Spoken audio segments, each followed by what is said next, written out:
Hello, this is a message to say that a brand new Super Week is now in motion, which means from Sunday the 19th of January until Saturday the 25th of January, there will be a brand new episode released every single day. For early releases, ad-free listening and lots of other exclusive episodes, please consider becoming a super listener for approximately 75 pence a week. Details are in the description.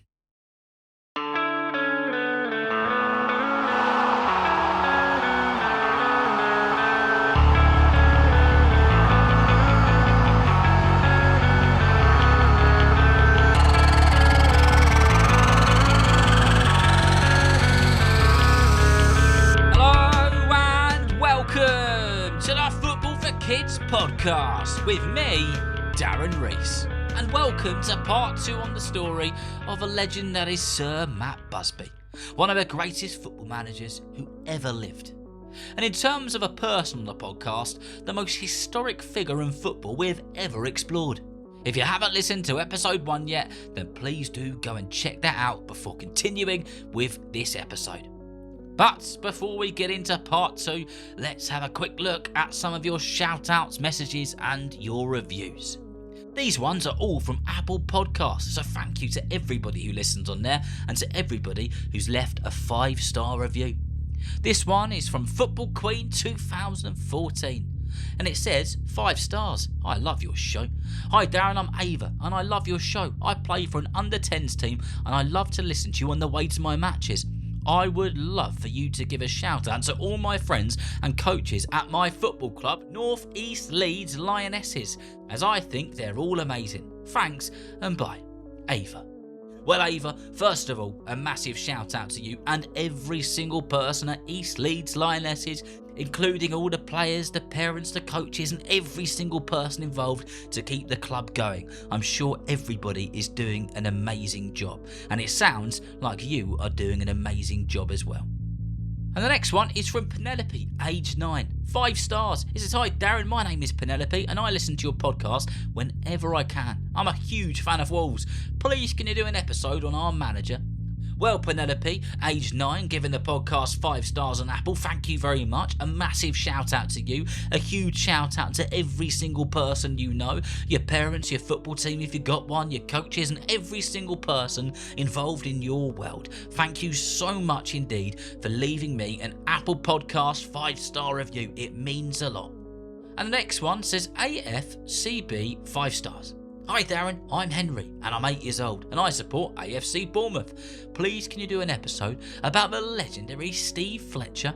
Well Henry, consider that on my list and thank you so much for being a listener of the podcast as well. And the last one before we get into part 2 on the legendary Sir Matt Busby is this one. Hi, my name is Harry and I listen every single night. I'm 10 and I support Chelsea and Charlton. Can you please do an episode on one of them? Keep it up. Thanks very much, Harry. I hope that you're having a wonderful football season, whether it's playing the game or just watching it. And remember, if you want to shout out for your coaches, your football team, your mates, yourself, your goldfish, your cat, your dog, your gerbil, or whatever it is, ask an adult to head to the website www.footballforkidspodcast.com, fill in the contact form and you may well hear yourself on the podcast at some point. Right, now that's out of the way, let's get on with day 2 on this very special Super Week and part 2 on this very special person and very special player and manager, of course, Mr. Sir Matt Busby. So, Matt Busby had been through 2 world wars. He had a seriously hard and tough childhood. He'd gone to Manchester City, he'd won the FA Cup, and he was about to embark on a new career as a football manager. Many ex-players become managers, but not many of them do well. Sir Matt Busby, however, was not your average man or average football person. He was different. In December 1944, Manchester United were in desperate need of a new manager.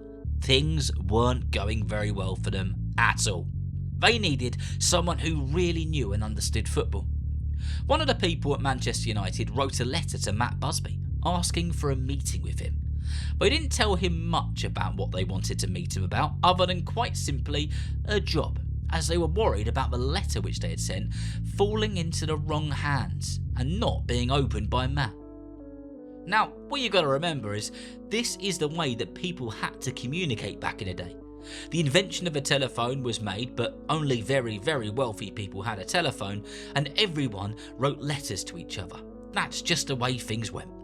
Anyway, Matt Busby went to a meeting with Manchester United, and Man United wanted him to manage the club, which was good news to Busby. However, if he was going to do it, it would be on his terms. He knew how things worked. He knew how people could stick their noses in and make things worse. It would be his decisions, and they would need to give him a 5-year contract because he didn't have plans on buying players from other clubs. He was going to do it his way. The club agreed, and Matt Busby would become the manager of Manchester United. Matt Busby was a talented, thoughtful and intelligent man with a deep, deep passion for football. But more than that, he was amazing at getting the best out of people. He knew exactly how to get the players training and playing at their best. He was extremely talented at communicating with the team and the people he worked with. But he was also somebody not to be messed with. He was a strict manager who knew what he wanted, who gave respect but also demanded it. There was once a player called Johnny Morris, who was known for being probably the best player in the squad at the time and possibly the best player in the entire country. There's a story which says that Matt Busby respectfully asked Johnny to do something for him at the end of a training session, and Johnny ignored him. Not only did he just ignore him, he walked off. That evening, Johnny's home telephone went with somebody from the newspaper saying, "Hello, Johnny. How do you feel about being put up for sale by Manchester United?" Matt Busby didn't care how good he was. He was going to be leaving the club, especially with that attitude. This didn't stop with the players or the coaching staff. He didn't care who you were. If someone was disrespecting him or his team, he would not let them get away with it, because the passion he had wouldn't allow it to slip. In the first 3 seasons that Matt Busby was the Manchester United manager, the team finished second each and every time. In the 4th season he was in charge, they finished 8th. And then in the 6th season he was in charge, they finished 2nd. He was struggling to win titles, and the Manchester United team he was managing were getting old.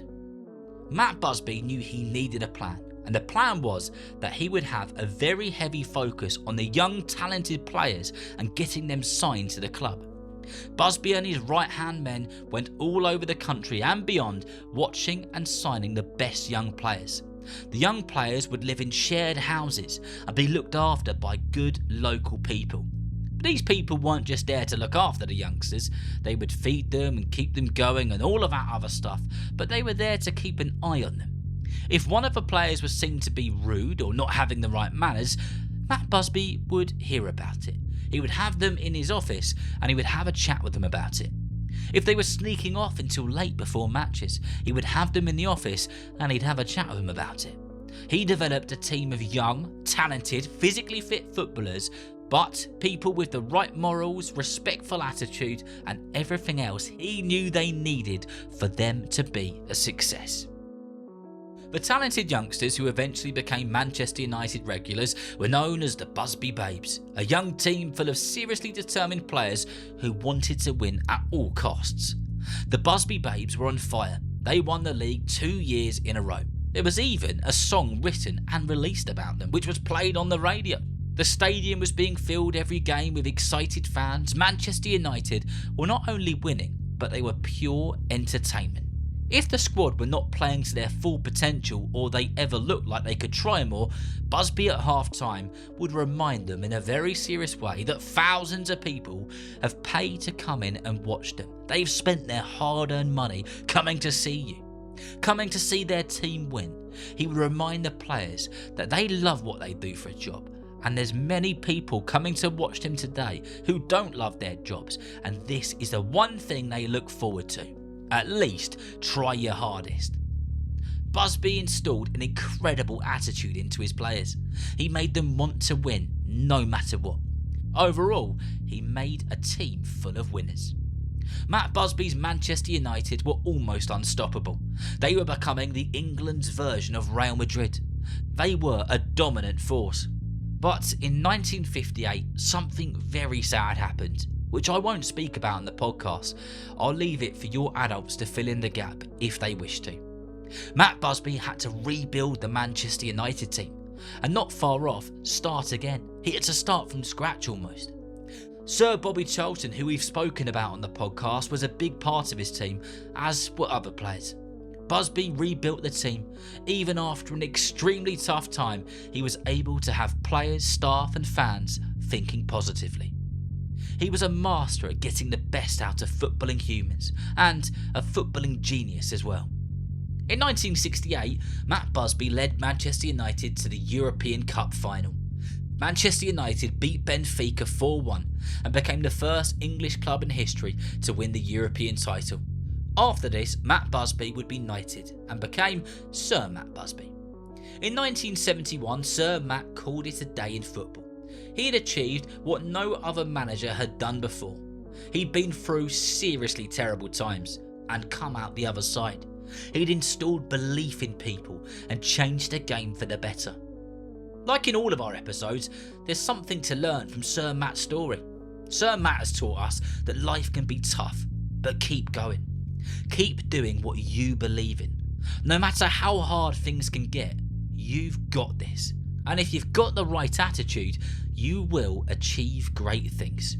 I hope that you've enjoyed this two-parter on the incredible man and the incredible footballing genius that is Sir Matt Busby.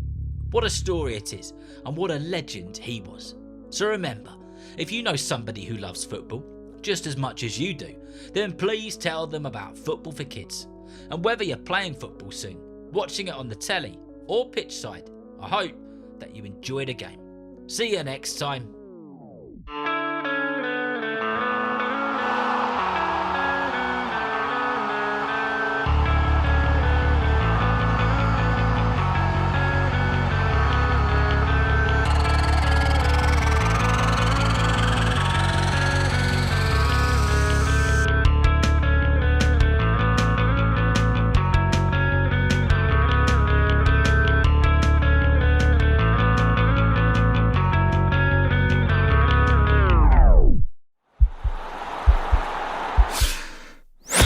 This podcast is part of the Sports Social Podcast Network.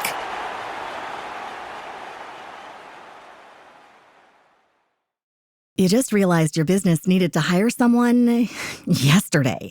How can you find amazing candidates fast? Easy. Just use Indeed. Stop struggling to get your job post seen on other job sites. With Indeed sponsored jobs, your post jumps to the top of the page for your relevant candidates, so you can reach the people you want faster. According to Indeed data, sponsored jobs posted directly on Indeed have 45% more applications than non-sponsored jobs. Don't wait any longer. Speed up your hiring right now with Indeed. And listeners of this show will get a $75 sponsored job credit to get your jobs more visibility at Indeed.com/kidsandfamily. Just go to Indeed.com/kidsandfamily right now and support our show by saying you heard about Indeed on this podcast. Terms and conditions apply. Hiring? Indeed is all you need.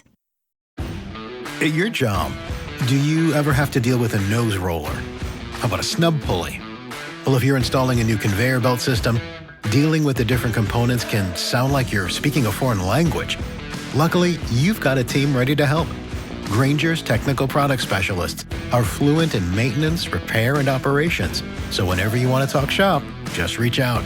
Call, click Grainger.com, or just stop by. Grainger, for the ones who get it done.